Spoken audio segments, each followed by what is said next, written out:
Saya didampingi oleh Direktur Tipikor Baris Polri, Direktur Purwanto, kemudian didampingi oleh Karopenmas Polri, Direktur Diartono, dan kesempatan pada siang hari ini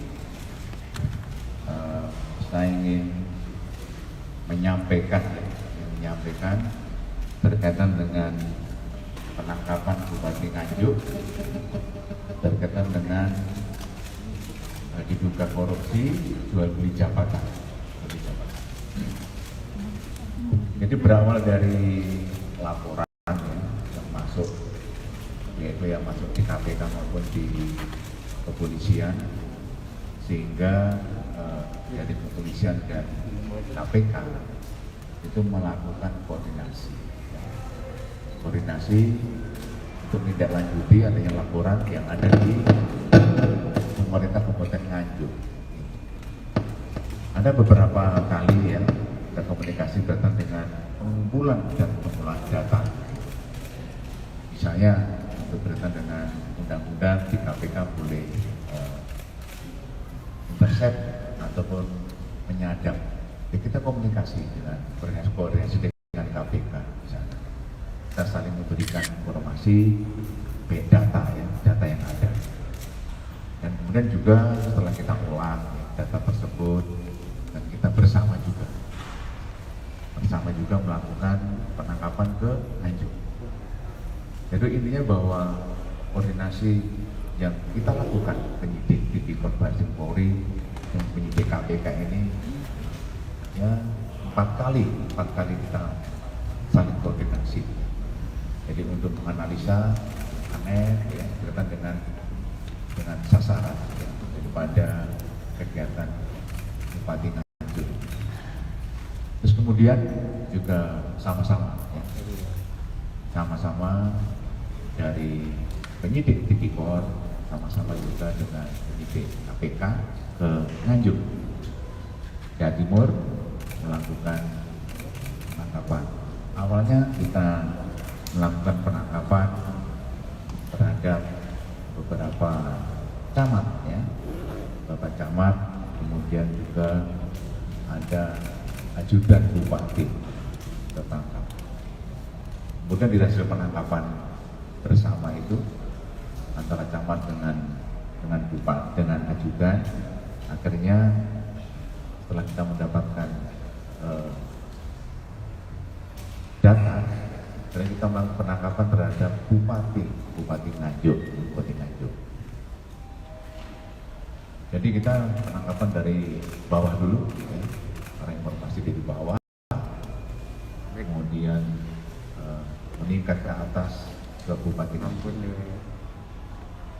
Dari penangkapan itu, bahwa kita kemudian setelah penangkapan kita memeriksa beberapa saksi berkaitan dengan kasus tersebut. Ada 18 orang saksi yang sudah kita lakukan pemeriksaan.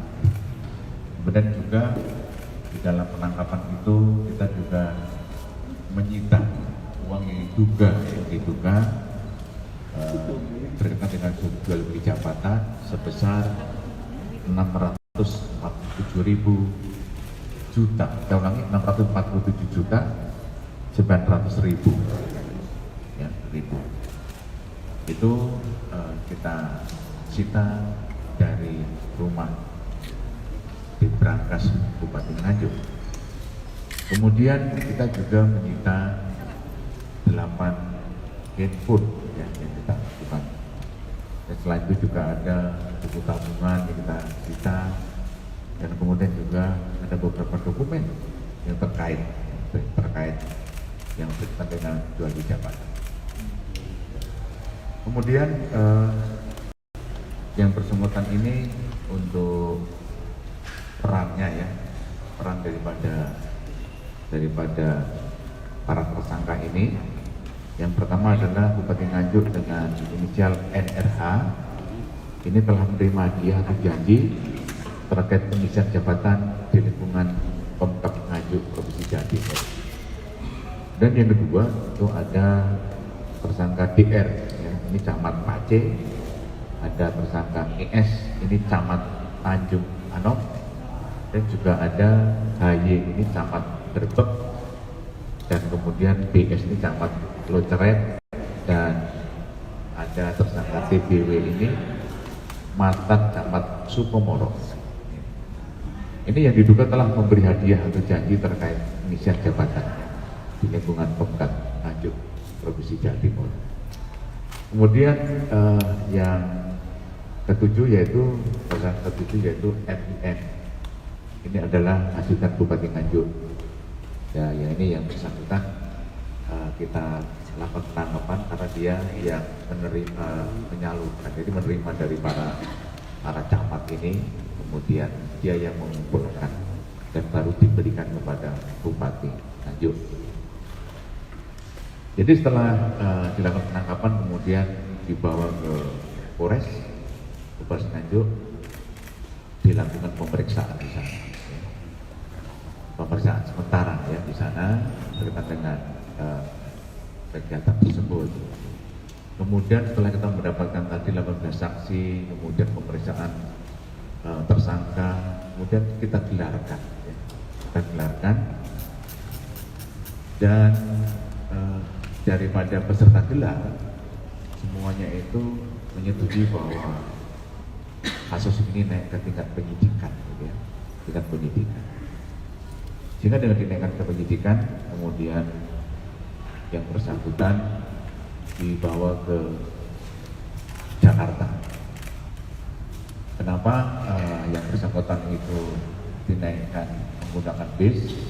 Karena di saat ini sudah memasuki operasi ketupat, sehingga terbatas berkaitan dengan pesawat terbatas, kemudian kereta api terbatas, sehingga kita menggunakan SOP, menggunakan bus yang dikawal oleh kepolisian Polda Jawa Timur ke Jakarta. Tadi pagi sampai sekitar jam 3, sekitar jam 3 pagi nyampe. Setelah penyidik KPK dan penyidik Polri, kita sudah menangkap 7 tersangka ini kemarin di Senin, Kabareskrim ya, Kabareskrim dengan Dir titipan Bareskrim ke KPK ya. Di sana bertemu dengan Komisioner KPK, ke para direktur ya, kemudian menyamakan koordinasi berkaitan dengan kasus ini. Dan kemarin kita sudah disampaikan di sana koordinasi yang muncul di kasus ini ya, antara KPK dan kepolisian. Dan saya rasa ini adalah suatu sinergitas koordinasi yang baru pertama ini, yang kita sama-sama KPK dan kepolisian melakukan suatu penangkapan terhadap kepala daerah. Dan kemudian untuk para tersangka ini dikenakan pasal 5 ayat 1, yaitu ini ancamannya maksimal paling lama 5 tahun dan denda paling banyak 250 juta. Ini diberikan kepada para camat ini, dikenakan pasal itu ya, dikenakan undang-undang korupsi nomor 31 tahun 1999 dan bagaimana dirubah nomor 20 tahun 2001. Kemudian sedangkan untuk Bupati kita kenakan pasal 5 ayat 2 dan atau pasal 11 dan atau pasal 12B Undang-Undang RI nomor 31 tahun 99 dan tentang perubahan Undang-Undang RI nomor 31 tahun 99 tentang pemberantasan tindak pidana korupsi. Dan kemudian ajudannya itu dikenakan pasal 5 ayat 2 dan atau pasal 11 dan atau pasal 12B. Dan kemudian dari semua tersangka juga dijuntukan ke pasal 55 ayat 1 ke 1 KUHP yang dijuntukan semuanya. Dan kemudian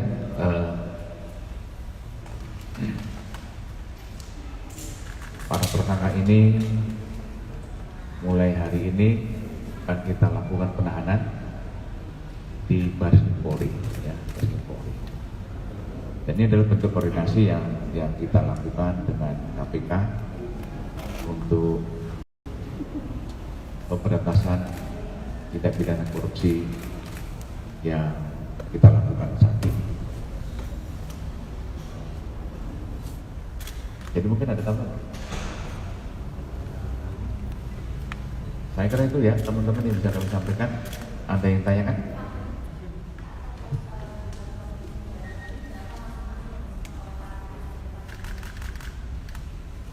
Jadi untuk setorannya bervariasi ya, bervariasi. Karena juga ada dari desa ya, yang dia mengumpulkan, dari pola desa ada yang 2 juta ya, dan juga ada nanti dikumpulkan sama naik ke atas desa ke kecamatan.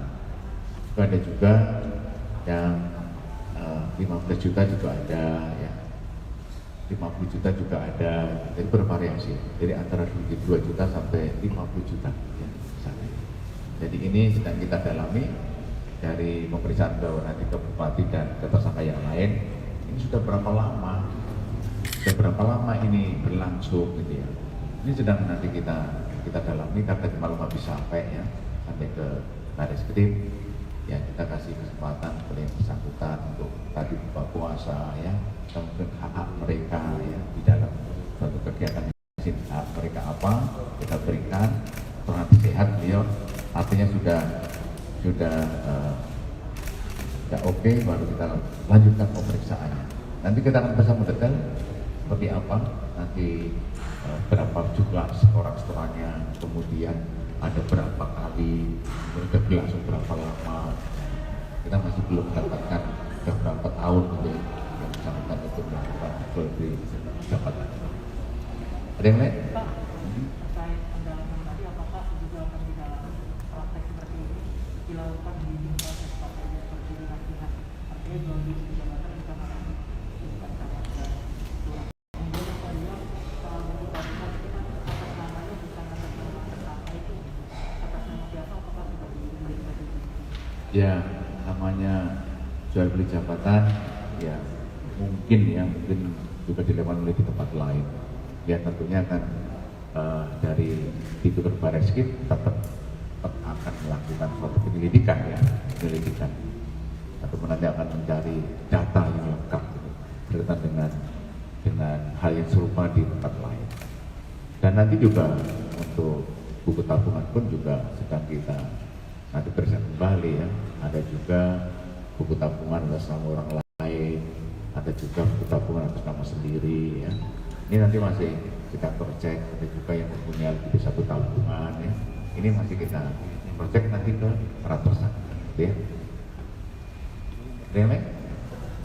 Udah ya?